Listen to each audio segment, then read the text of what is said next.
client is a Moose Lake Secure Treatment Facility. To accept this call, press 0. To calls are subject to monitoring and may be recorded. Your call will now be connected. Thank you for using GTL. Hello. Hey, Lincoln, what's your last name, man? Will you spell that? B-R. Oh, Brown. Sorry. Okay. Well, welcome. My wife Jessica's here. Hi. Well, we're very happy to have you. The floor is yours. I want you can say hi to anyone you want, share what's on your heart, and if we feel led, we'll ask questions. Okay. Yeah. Yes. Wow. Yep. So if you want to guide me through it, I guess first I want to put below mom and dad.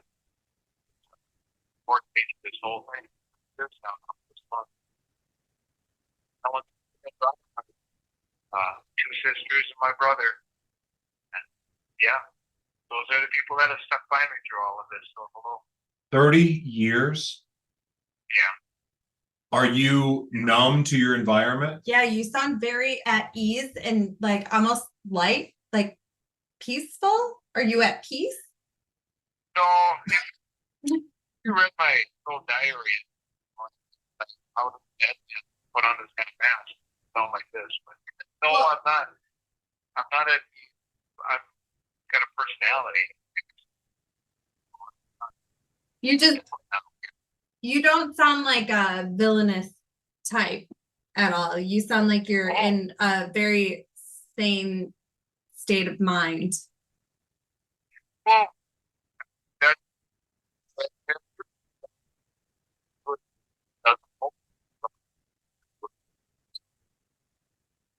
archetypally more, but unfortunately, they have a lot of people here that like folks that did something wrong. How old are you now?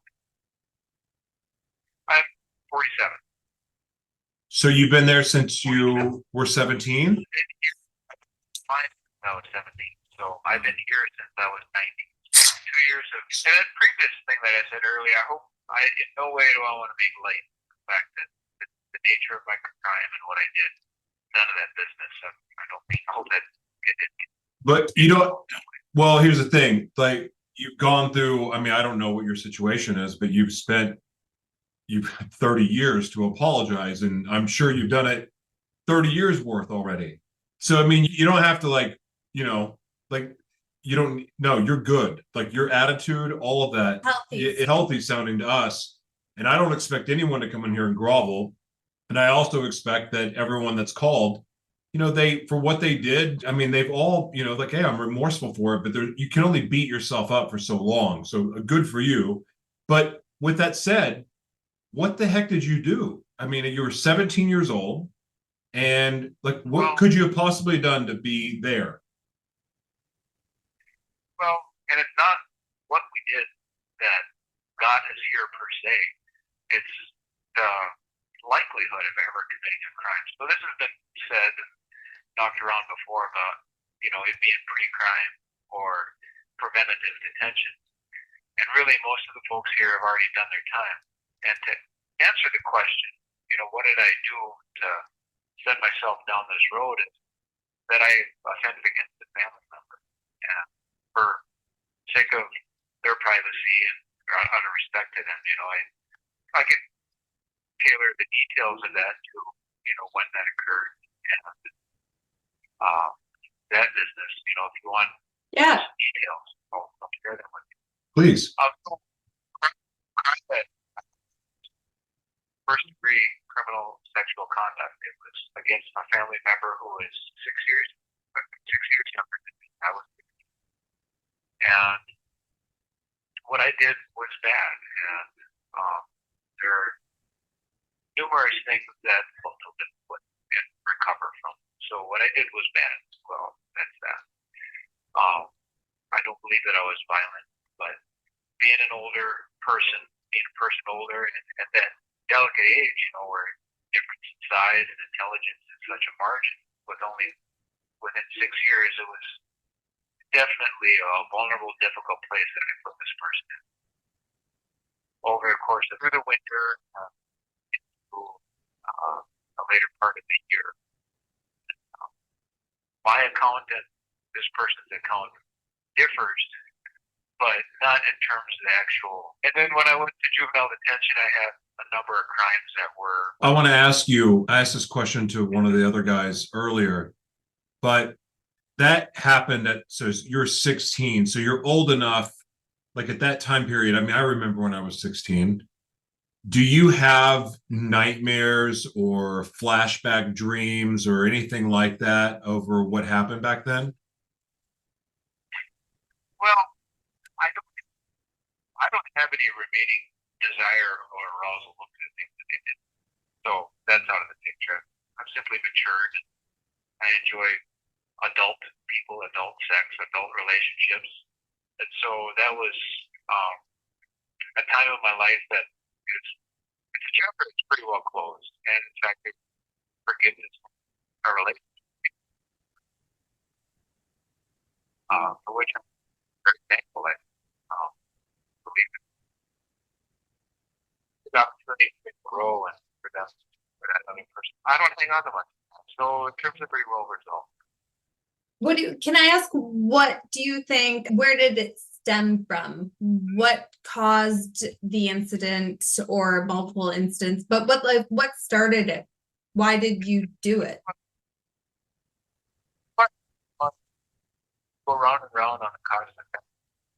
Now, in so many ways, really arrived at an understanding of what's called generational trauma. And that's to go way back into this before even a family member who I entrusted was potentially harmed. But to put it directly upon my experience, I was hurt in much point. I was hit. And it was, I guess, for the sake of being straight up, it was a big thing on another person's part. And it was something that I didn't even understand occurred to me until I was in my 30s because it was so bad and I didn't believe it. And then only in the past few years have I been able to work with a very brilliant woman who was a psychologist here. She's still working for the place, but she really helped me arrive at acknowledging the truth about what had occurred to me.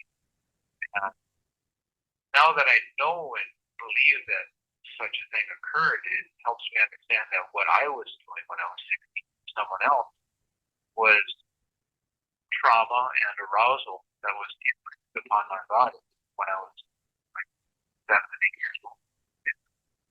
I had no excuse for what I did. Link, Cause and effect. I don't know anything about me at all, but I want to make this clear. There is no judgment. And while I was never, involved in a relationship or a situation like that exactly, or, with a minor or anything like that, the things that happened to me, like I became a chemsex addict. And to be honest, I don't know if I saw a rhinoceros, I don't think I would have turned it down. So, I mean, I was out of like I understand what the consequence of not having a safe place to go after you've been molested or abused. I know the consequences of that. And when you're scared to speak and use your voice and say, hey, I had a penis shoved in my ass and another one shoved in my mouth and it hurt like hell, but it also felt good. And and they told me they were going to beat my ass if I said anything. Like when you're told that as a kid, you believe the people threatening you. And when you don't have a safe place to go and you keep that inside and you don't know where to put that, it's a mind F. It screws with you. It changes you. It changes your DNA. It changes your brain. It changes everything. So like there is no judgment. And so I want you to know that you are safe to speak freely. And again, yeah.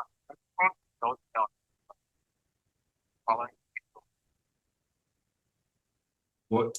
Can I ask you, and I feel like you might be uncomfortable sharing the details possibly, but what is the really awful thing that you had done to you?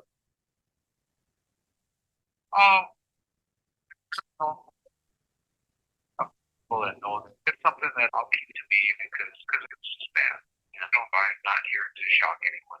So I'll just share with you that it was sadistic behavior on someone's part, and I was a little person.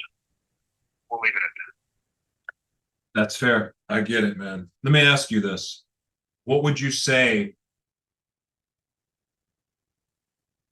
I mean, I know that you guys don't have access to the internet and like getting news is sparse and all of that stuff, but all that you've learned going through what you've gone through, what's the message?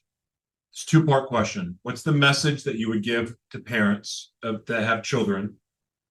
And then what's a message that you would send to our younger generation? Well, that's a fairly big question. I don't know much about parenting. So all that in my time here. So I guess all I can do is speak to the people who I'm very proud of, my brother and my sister. And I can only say to those parents that I know that You have 1 minute remaining. have done very good by their children. And I'm very glad that things that happened in our family didn't pass on. To those parents, specifically my siblings, I'm very grateful for how they've been. Towards the youth, I just have my little journal out here running out of time. And if given the opportunity, I would just read a poem. So if I got a call back, I will. It's an important thing, I think, for people to hear. Then call back, please. Call back? Yeah. Okay. Well, I'll call back right now. Okay. Perfect. Okay. Bye. Couldn't tell if he wanted to keep all the details like not said, but I'm like a detail person. So if somebody just like doesn't want to offend by not sharing the details, like I gotta ask so I can see the whole picture. I wonder if he was one of those kids that went through the torture process like he was getting,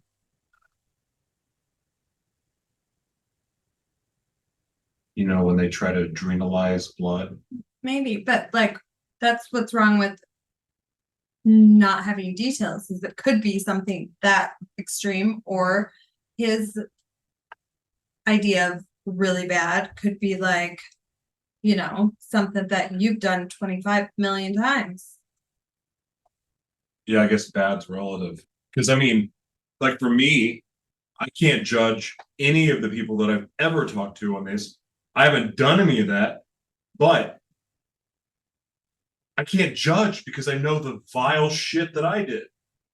High on meth, going to open like warehouse sex clubs and just being shooting up meth and like not caring and just being a demon. Like I can't, like what? I feel like it might be worried that people will judge him, and that could be why he's holding the details in, like how you share everything so openly. I missed. Oh, Shoot, call back. I'd had the ringer off because I was worried. Hopefully I'll call back. I would not want to leave my man hanging like that. Shoot. That's a bad look. I didn't mean to do that. Not that he will ever hear this. I don't think he's ever going to hear the audio about this. Nice call back.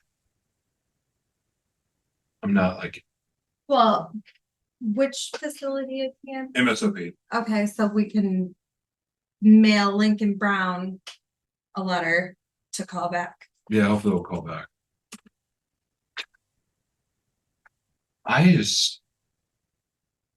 Every one of these stories are so different, yet they're same. And then in every one of those, instead of like what they do, it's almost like writing it's the equivalent of writing a blank check when but it's a therapist saying, writing, and you go to civil commitment. And every one of these should be handled individually, separately, And you have to look at all sides of this because some of this is common sense. Oh, dude, call Like a back. prescription, like a prescription. And just dosing them out without any reason. Oh, this, you could have a bug up your butt that day and you're in a bad mood. Like, ah, screw you, you looked at me wrong. Okay, here we go. Hello. Calls are subject to monitoring and may be recorded. Your call will now be connected. Thank you for using GTL. Hello? Lincoln, you back? Sorry I missed your call earlier. Was talking to Jessica. I'm like, all right. Yeah, it's not very subtle, is it? Yes, I'm here. Okay. Here's Joshua, you're on as you have a person there with you as well. Aww. She makes me way more approachable. Good. I know, I needed it really bad. She has definitely made me a not soft, but she's taught me to love, and I've learned how to be a good dad, good partner. She's been awesome. Well, you know, Lincoln, my background is in education, and I was really good with the troubled children, the ones that the teachers couldn't handle anymore. They came to my office, and we would like bond, just talk, and I learned how their minds worked, and I could see what was done to them, the damage, and I can't see how a child who's clearly been damaged how can you treat them as an adult when they weren't even protected by the adults that were in charge of them, and they haven't gotten to a place where that they can even be cognitively able to know that they're making such a life-changing decision. Yeah. The idea of just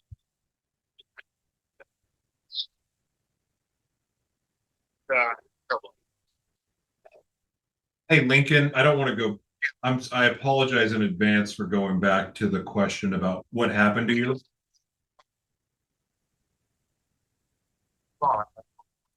Oh, read your poem then. I want to ask you that.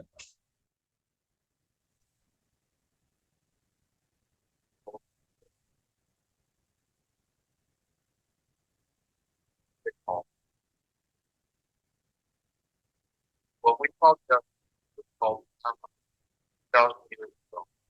Not nature of life, the great veil had justice. The nature of where to observe, relearn, and also go break the pain. Then the beauty of being itself.